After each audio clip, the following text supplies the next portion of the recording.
le trading, c'est que du test. C'est quelque chose que tu dois savoir ou que tu sais déjà. C'est que du test. C'est-à-dire que avant de vraiment commencer à rentrer sur les marchés avec de la vraie argent, tu vas tester plein de choses. Tu vas tester ta stratégie, tu vas tester des différentes méthodes, tu vas tester, créer une méthode, une bonne gestion de risque, un plan d'action.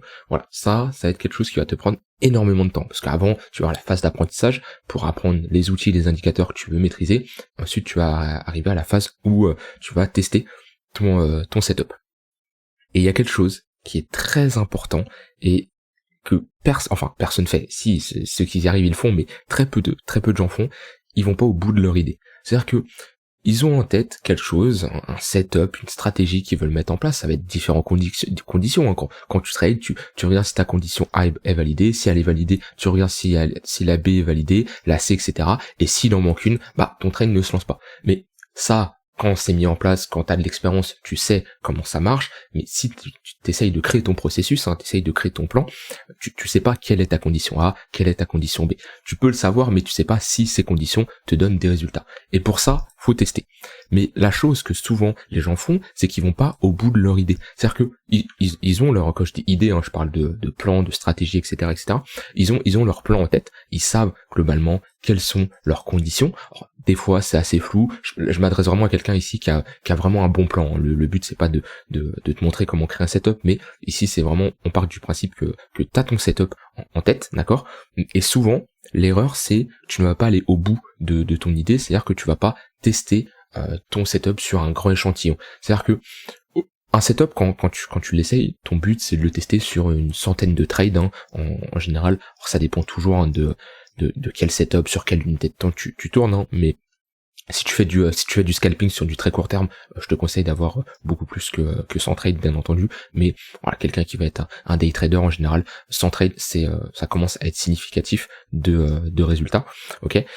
Et souvent, c'est que tu vas pas aller au bout de ton idée, c'est-à-dire que tu vas tester ton setup sur une ou deux journées et tu vas abandonner, tu vas passer à autre chose parce que peut-être que tu as fait des trades perdants, peut-être que il y a quelque chose qui ne te va pas. Déjà, t'es pas obligé de tout abandonner, hein. Tu peux tout simplement ajouter une condition ou supprimer une condition tout simplement, mais va toujours au bout de tes idées. C'est-à-dire que à l'avance, avant de créer ton setup et tester ton setup, fixe-toi un objectif. Tu te dis, ok, je crée mon setup et qu'il soit gagnant, perdant ou neutre, je veux le tester sur 50 trades, 100 trades, 200 trades. Ça, c'est vraiment important. C'est pas, tu crées ton setup, tu vas sur les marchés, t'essayes, et au bout de 15 trades, tu fais, oh bon, vas-y, je passe à autre chose, ce setup me convient pas.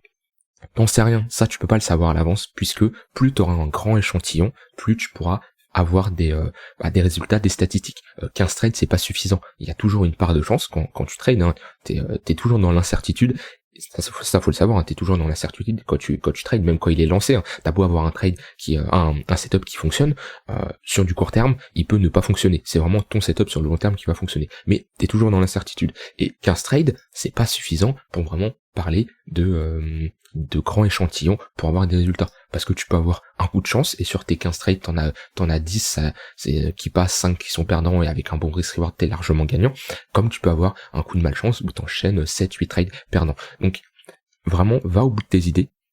Fixe-toi à l'avance combien d'échantillons minimum tu veux lorsque tu vas tester ta stratégie. Mais voilà, ça c'est un truc, je suis un peu intransigeant là-dessus, parce que je vois, il y a beaucoup de gens qui passent à autre chose, ils vont tester un outil, une manière de fonctionner, un indicateur ou autre, qui vont mélanger dans leur plan, et voilà, du jour au lendemain, ils vont faire, bon allez, c'est bon, j'abandonne, tu sais pas pourquoi, juste ils ont vu quelque chose de mieux aussi, ça aussi, je pourrais en parler, mais souvent, il y a des gens, ils vont avoir leurs conditions, ils vont tester, et voilà, ils vont regarder une vidéo, ils vont voir un tweet, bref, un message qui va passer, quelqu'un qui présente par exemple un indicateur, et ils vont se dire, ah, c'est pas mal, allez hop, il reteste un autre truc, ou alors il l'intègre, hop, il revoit un autre truc, il teste. Au final, ils testent juste des setups sur 5-10 trades, ok, et un jour, leur setup fonctionne, mais ils vont passer à autre chose, parce qu'ils vont revoir quelque chose ailleurs. Non, concentre-toi sur un setup, teste-le, on va au bout de ton idée, fais un échantillon que tu t'es fixé au préalable, voilà, par exemple 100 trades, si tu vois que c'est convaincant et que t'as des bons résultats, eh ben tu peux le continuer ou tu peux passer à autre chose, l'améliorer ou pas. Mais toujours quand t'as décidé de créer un setup, une stratégie, ne sois pas focalisé par essayer quelque chose d'à côté, ou même si tu peux essayer quelque chose d'à côté, maintiens ta première idée. Et comme je dis, ne sois pas attiré par cet objet brillant qui va être tout simplement un autre indicateur que tu t'es dit dans ta tête miracle, alors qu'il n'y a pas d'indicateur miracle, mais voilà, souvent tu vas voir une vidéo, tu vas dire ah ça y est, un nouveau truc, hop je l'intègre. Au final, soit tu te retrouves avec un setup avec 50 conditions, c'est pas une bonne chose, ou soit tu vas tout simplement te mélanger avec plein de setups à backtester, alors que concentre-toi sur un ou deux setups maximum. Voilà, c'était juste un petit une petite vidéo mindset tout simplement, où peu importe ce que tu entreprends, peu importe tes conditions, ta stratégie ou autre, va au bout de ton idée et n'abandonne pas, parce que tu as 2 trades perdants d'affilée, hein. Il y a toujours une part de chance et de malchance bien entendu. Donc voilà, c'était le point que je voulais aborder.